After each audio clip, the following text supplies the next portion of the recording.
Hello and welcome. My name is Alan, and we are back with more W.E.B. Wells Southern Horrors and Other Writings. Since we finished the Spooktober events, so I'm already a little behind getting into this week. But with that said, let's try to finish up part one here today. The Wells campaign as a national and international cause. At the time of Ida B. Wells was writing, the United States was seeking economic expansion beyond its national boundaries in an age of global imperialism. Earlier in the 19th century, expansion had been the political and economic leadership of the United States wanted the country to be perceived as respectable, as major players on the world scene, not as barbaric cousins across the sea who demonstrated all the evils of imperialism. Having the high regard of British elites in her anti-lynching campaign was indeed the leverage for Wells at home. She left for Great Britain on April 5, 1893, on the first of two British tours. As a strategy designed to embarrass the U.S. and its civilized people, Wells and others sent back to Memphis clippings about her activities from British papers. Memphis was one of the largest exporters of cotton, and the leaders of the white community did not want to be looked upon unfavorably in the international marketplace. The Memphis Chamber of Commerce, which included owners of the local newspaper, felt compelled to print what Wells was saying and to respond. For the first time, the Memphis newspaper spoke out against lynching and apparently affected both public opinion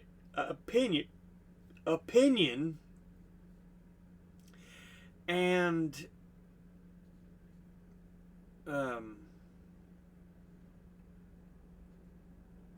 action in a positive way.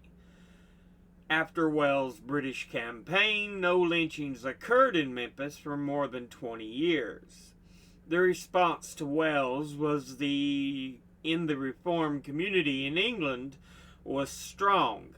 In London, the anti-lynching committee was established and with a long, very distinguished membership list. Speaking engagements brought in funds to support Wells' stateside campaign, and also connections, especially from the clergy, who used their influence to secure prestigious domestic speaking engagements to which Wells would not otherwise have had access. Another international forum for Wells' campaign come upon her return from her first tour. The year 1892 marked the 400th anniversary of Columbus's landing in North America, and the U.S. was planning the Columbian Exposition in Chicago, the city that had become Wells' home, to celebrate and showcase 4 centuries of progress, achievement, and civilization. Unfortunately, African Americans were being systematically excluded from exhibiting or participating in the exposition, and leaders of the African American community were waging battles from several quarters to remedy the situation. One effort was spearheaded by Frederick Douglass, who was allowed to participate not as a U.S. citizen but as a U.S. ambassador to Haiti. Douglass collaborated with Wells, her future husband Ferdinand L. Barnett, who was a Chicago lawyer and editor of that city's first African-American newspaper, The Conservator, and I. Garland Penn, secretary of the Freedmen's Aid Society of the Methodist Episcopal Church and a highly respected journalist, to produce an 81-page booklet. The reason why the colored American is not in the world's Columbian Exposition. The production of the booklet was supposed to have been underway while Wells was touring Great Britain. When she returned to Chicago, however, she found that plans for publication were failing. She brought the issue to the attention of Chicago's African American club women, who assisted her in raising $500 to help with the printing of 20,000 copies of the booklet in English, with prefaces in French and German. Included in the collection was an account by Wells of lynching. Wells distributed all of the copies free of charge from the Haitian Pavilion. In February 1894, Wells left her second tour of Great Britain. This was the more successful tour in its impacts in the United States. It was no longer 6 months, and Wells had been hired by the Chicago Inter-Ocean, a white newspaper edited by William Penn Nixon, to send back accounts of her experiences for publication. As a white publication, the Inter-Ocean provided Wells a vehicle for reaching a much larger audience.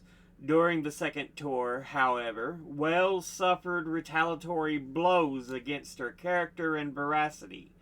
In her speeches, she told stories about the horrors of lynching, presented statistics and other evidence, and stated the need for action. When word of what she was saying came back to the Southern white community, counterattacks were made. The most pernicious was attempted by John W. Jacks, president of the Missouri Press Association, who wrote an incendiary letter to Florence Balgurney, secretary of the Anti-Lynching Society of England, in which he attacked Wells' character and blatantly stated that African American women in general were without morals. Jacks sought to damage Wells' credibility, to remove her British support, and to stop the tour, but Balgurney was duly outraged by the letter and sent it to a colleague in Reform, Josephine St. Pierre Ruffin, who very astutely used its unsavory message as a call to arms of African American women in the First National Conference of the Colored Women of America, held in Boston from July 29th to July 31st, 1895. Jack's letter was set aside and not discussed at all at the conference, and the women proceeded with their efforts to establish a national organization of club women, which ultimately led to the formation of the National Association for Colored Women in 1896.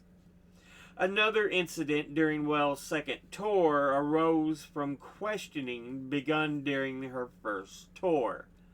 Near the end of the first series of speaking engagements, Wells was asked about Frances Willard, national president of the Women's Christian Temperance Union, from 1879 until her death in 1898.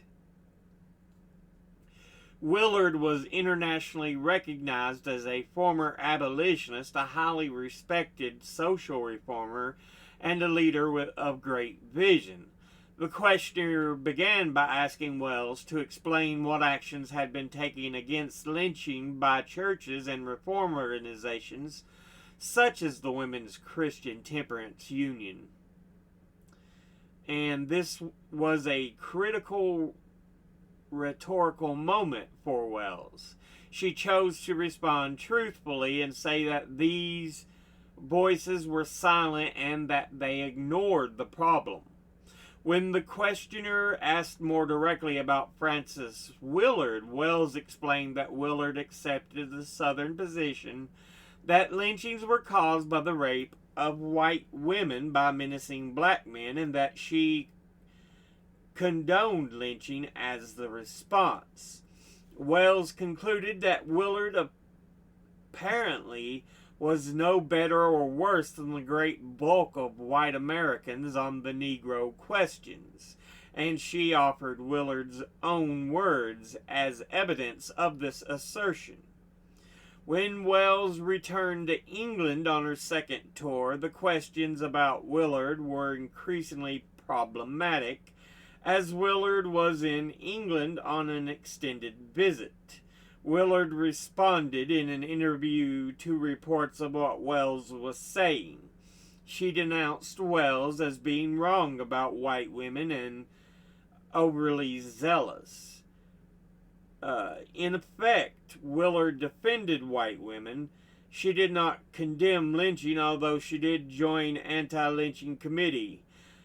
The controversy about a rift between Willard and Wells and added to Wells' reputation for being too radical and outspoken. Wells devotes Chapter 8 of A Red Record to an explanation of the turmoil that her response created, defending her character and the accuracy of her words about Willard. With Southern Horrors, 2 British tours, and the Columbian Exposition behind her, Wells redirected her campaign to speaking out against lynching at engagements throughout the U.S. With the 1895 publication of A Red Record, she made her most comprehensive argument. In this pamphlet, she acknowledges her use of a pamphlet prepared by Douglas, Why is the Negro Lynched?, as a starting place. She goes on from his analysis to reconstruct the basic argument in Southern Horrors and to synthesize data on lynching that she had been collecting over the years. Wells ends the documents with a 5-point plan of action and calls for leaders to support the Blair Bill, which was offered as a resolution to the House of Representatives in August of 1894. The resolution dissolved by the House of Representatives and Senate in Congress assembled, that the Committee on Labor be instructed to investigate and report the number, location, and date of all alleged assaults by males upon females throughout the country during the 10 years last preceding the passing of this joint resolution. The resolution did not pass. Neither victory nor defeat. With the publication of A Red Record in 1895, much about the anti-lynching movement was changing. Frederick Douglass had died on February 20th, 1895, and on the rise were Black Club Women's Movement, a cadre of African-American male intellectual and political leaders, and an ideology of accommodation. That is, an agreement to change as a slow and incremental process to an agreement not to push for social equality, espoused by Booker T. Washington. A specific change amid this environment for Wells was that on June 27, 1895, she married Ferdinand L. Barnett and proceeded immediately to raise a family. While her activism never ended, she limited its scope and entered what she called a semi-retirement. After the turn of the century, she was identifiable as a community leader in Chicago and throughout Illinois than as a national figure. Wells periodically assumed the role against lynching on a national level, however. She continued to investigate incidents of lynching, to write newspaper articles and editorials, and to speak occasionally about mob violence. In 1900, she published her third and last pamphlet, Mob Rule, in New Orleans, and with the dawning of a new century and the revival of the Afro-American Council, she was named chairperson of their anti-lynching bureau, and she was one of the founders in 1909 of the National Association for the Advancement of Colored People, the NAACP. Her commitment to anti-lynching activities remained constant, and at her death on March 25, 1931, W.E.B. Du Bois wrote, Ida Wells Barnett was a pioneer of the anti-lynching crusade in the United States. As a young woman in Memphis, she began her work and carried it over the U.S. and even to England. She roused the white South to vigorous and bitter defense, and she began to the awakening of the conscience of the nation. In accounting for Wells' impact on lynching, one noteworthy point stands out. From the beginning of her campaign, she saw her most central task as to be placing the facts before the American people and later before the world. Her primary effort was not really to change the law, though she certainly felt that the protection of all citizens within the law was the ultimate imperative. Her chief purpose was instead to intervene boldly in public discourse and change public opinion so that the application of justice for all could prevail. In her autobiography, she notes that the invitation to tour Great Britain seemed like an open door in a stone wall. For nearly a year I had been in the North, hoping to spread the truth and get moral support for my demand that those accused of crimes be given a fair trial and punished by law instead of by mob. Only in one city, Boston, had I been given even a meager hearing, and the press was dumb. I refer, of course, to the white press, since the medium through which I hoped to reach the white people of the country, who alone could mold public sentiment. Wells believed that public influence of good and righteous citizens should be brought to bear on the unspeakable horror of mob violence, and that white citizens had the power, authority, and resources for change, and thereby the obligation to bring it about. She believes that African Americans had an obligation central among which was the responsibility to be well informed about the atrocities and not to remain silent in the face of injustice. Wells was never silent.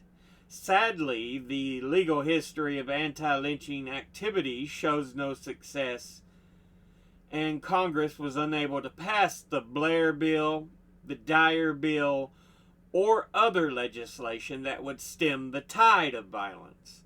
Much more successful were the ways in which the collective resistance forced national debate of the issues and produced changes in public sentiment. In the 20th century, the black club women remained consistent on their support of anti-lynching activities. After 1909, the NAACP assumed a lead position and continued to do so relentlessly until this country's civil rights movement. White Southern liberal organizations emerged in the 1920s. The CIC, for example, was involved in anti-lynching activities, and by 1919, and the ASWPL by 1930. This collective agitation did not change laws, but it did change the cultural ethos that permitted mob violence without retribution. With the evidence of a revolutionized cultural ethos, one can easily conclude, as Du Bois did, that the anti-lynching campaign of Ida B. Wells was successful. She spoke out. She heard was heard in multiple communities, and with her leadership, lynching was named a national crime. While lynchings did not end during her lifetime, the numbers were significantly reduced from 1892 to 1900 during the height of Wells' campaigning, and ultimately people across regional, national, race, and gender boundaries joined her appeal.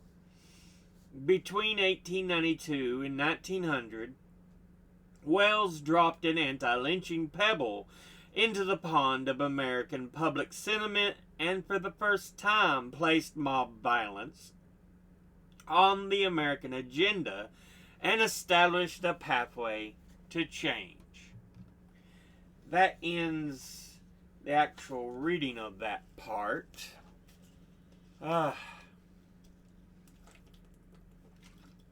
to get me a drink. Mouth getting so dry there. But let's go ahead and look at the footnotes they have for the parts we read.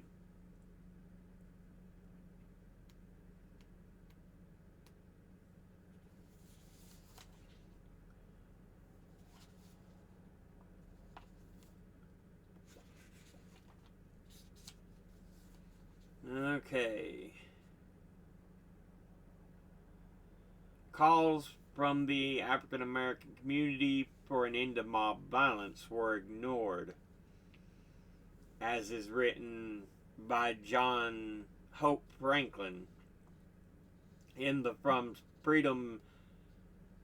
Slavery to Freedom, History of the Negro Americans. Like I pointed out before, I've got that a later version of that textbook.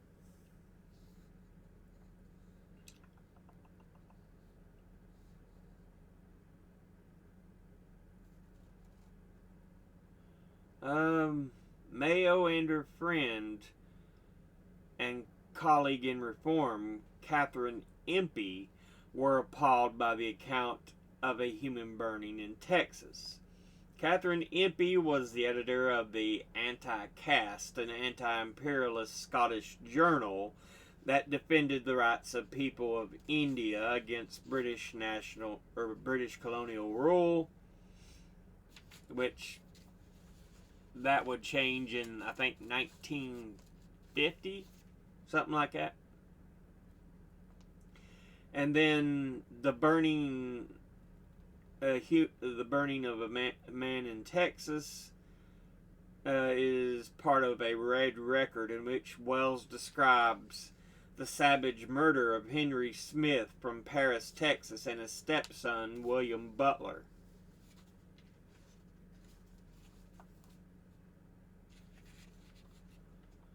The Blair Bill, I think is that one, yeah, which was proposed by Senator Henry W. Blair, a Republican from New Hampshire, in an attempt to end lynching. Let's see.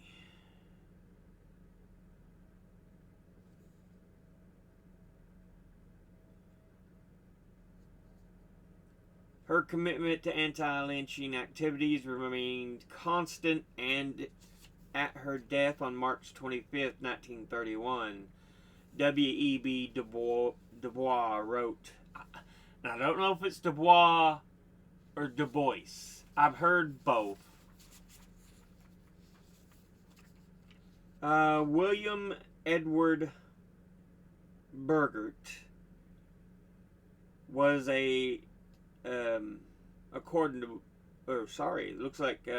that was his full name. William Edward Burgert Du Bois was a preeminent African American scholar and was a professor of sociology who recognized several landmark is recognized for several landmark publications, including The Souls of Black Folk in 1903. As an activist, he is probably best known for his leadership roles in the Niagara and Pan-Africanism movements, for the founding of the NAACP, and for editing of Crisis Magazine, which is a publication of the NAACP.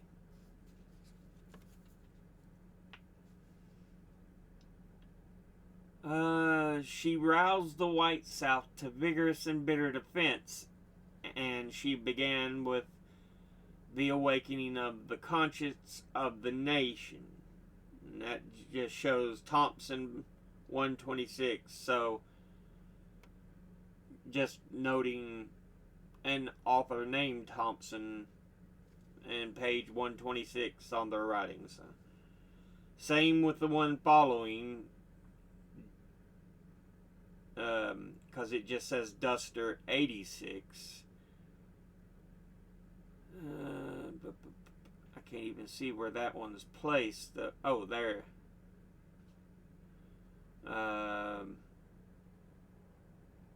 I refer to, of course, the white press, since it was the medium through which I hoped to reach the white people of the country, who alone could mold public sentiment.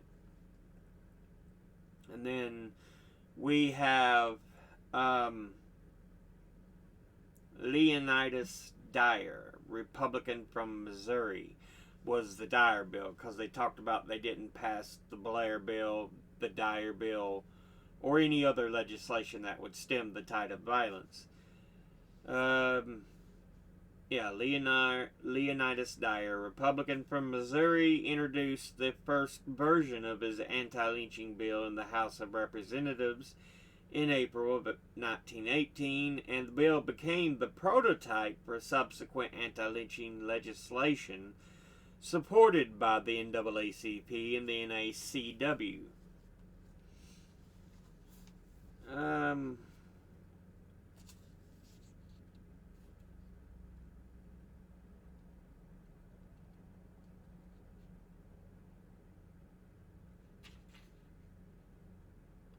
But yeah, and then the final one they have on the following pages, they show a spread from Harper's Weekly on March 23rd, 1867, that addresses the lawlessness and disorder that prevailed in the South after the Civil War. The lives and property of African Americans and Northern sympathizers were at constant risk. Tensions between the North and the South were high, and the military used the Southern states was greatly contested. With the removal of the military oversight came escalating violence against African Americans, and by the time of Wells' campaign in 1892, lynching, intimidation, and other acts of terrorism were common. And yeah, like I said, some images.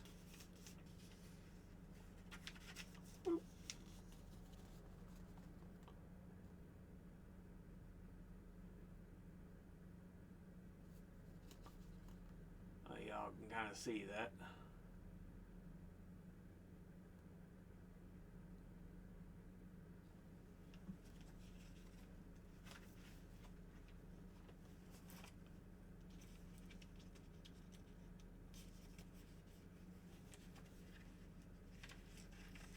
And then they have some images of the notable individuals in the fight against lynching and stuff.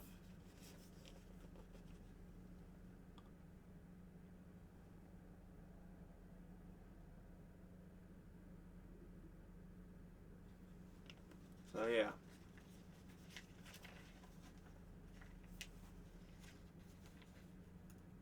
Frederick Douglass is one you'll see a lot on, so. But that ends part one of the book, which was the introduction and everything of who Wells was. And with that, the next episode, we shall see the start of part 2 and actually get into the writing of Wells. We've got a preface, and then they got some written letters to Wells to start part 2 off.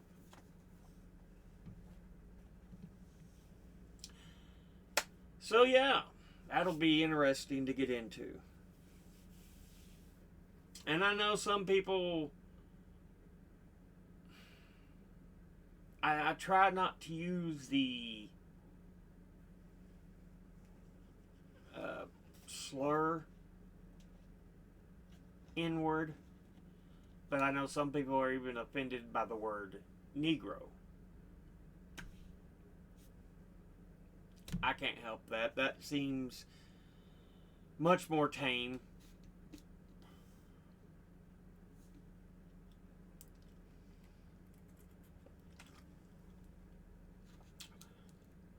Though I guess I could understand it a bit.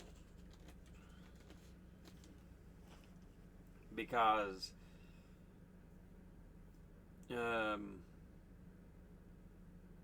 transsexual individuals don't like being referred to as the word tranny, because yeah, that word's almost disappeared in usage. You'll see it now and then when you go back through historical documents, but like I said, I'm trying to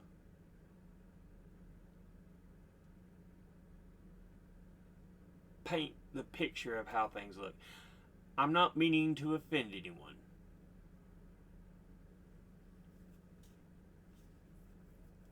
So